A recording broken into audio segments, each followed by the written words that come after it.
Hello everyone. Today in this video session, we are going to learn about the Constitution. At first I will tell you what is a Constitution. Then we will move on to the needs of a Constitution.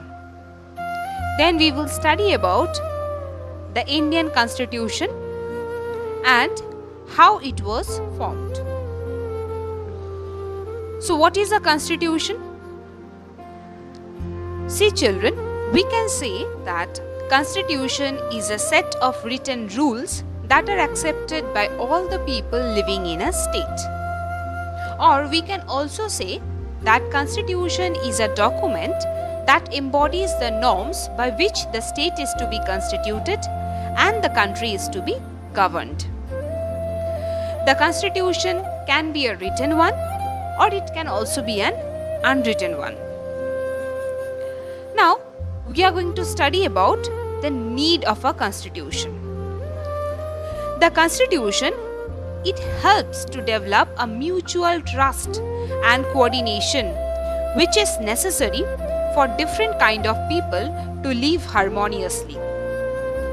You can say that the constitution reflects the ideals of a country.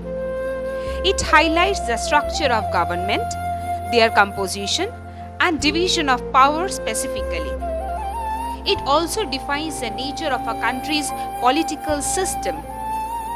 It clearly specifies the limits or the power of the government. It also provides a guideline to govern the decision-making process in societies. The Constitution, it also safeguards the citizens against the misuse of power by the leaders. It clearly specifies the rights that are guaranteed to the people. It expresses the aspiration of people in creation of a just society. Most of the democratic countries of the world have a written constitution. America drafted its constitution after the War of Independence against Britain. The French also developed a constitution after the French Revolution, which you have already studied in class 9. Since then, it has become a practice to develop a written constitution in all the democratic states. Children, in most states, constitution is a compact document which comprises of a number of articles specifying how the state is to be constituted and what norms it should follow. There are many states like Britain that do not even have a single document which can be called a constitution.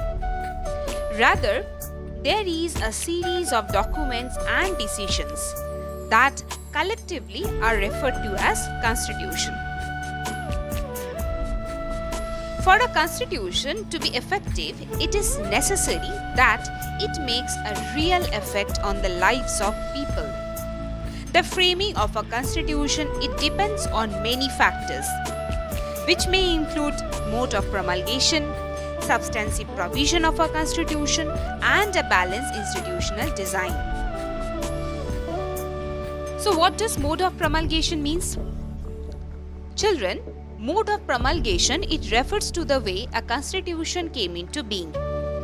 For example, in many countries, the constitution was crafted by absolute military dictator or by unpopular leaders who could not get the support of people for the constitution. The Indian Constitution was drafted between December 1946 and November 1949, but it was not the net result of 3 years of hard work. In fact, you can say that it drew upon a long-cherished goal of national movement to take along the different sections of Indian society together.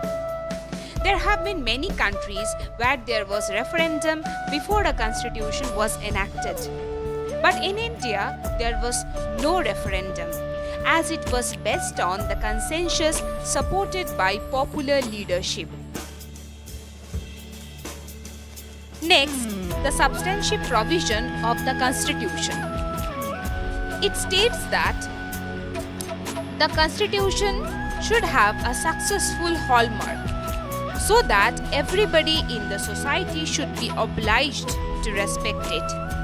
A constitution which allows a majority to oppress the minority is definitely unjust. There is no doubt of the fact that no constitution can be absolutely perfect. But a justified constitution should be able to convince its people that it is justified. It should preserve the liberty and equality of all its members.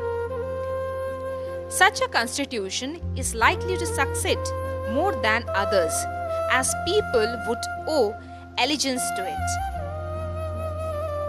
Indian constitution is based on perfection of liberty, equality and justice.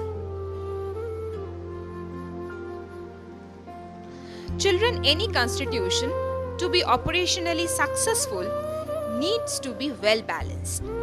A subverted constitution might lead to monopoly of power by vesting interest groups, thereby making a mockery of the constitution. It is therefore more important that while designing a constitution, we should make sure that no single institution hegemonizes the power. It is for this reason that modern constitutions are based on the theory of separation of power and the system of check and balance.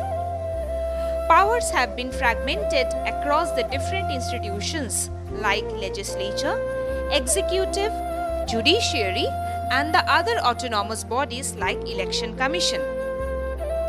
The design of a constitution might strike balance between the certain norms and procedures, which are rigid while allowing flexibility in its operation to adjust according to the changing circumstances. If a constitution is too rigid, it would break under the weight of change. While it is too flexible, it would be unpredictable. A blend of rigidity and flexibility and division of power based on authoritative allocation by the constitution, as in case of India, might ensure that no section or group would dominate the constitution. So, today's video is up to this. In next video, I am going to tell you about which organ or which body formed the Constitution of India, and I will explain you the history of the Indian Constitution.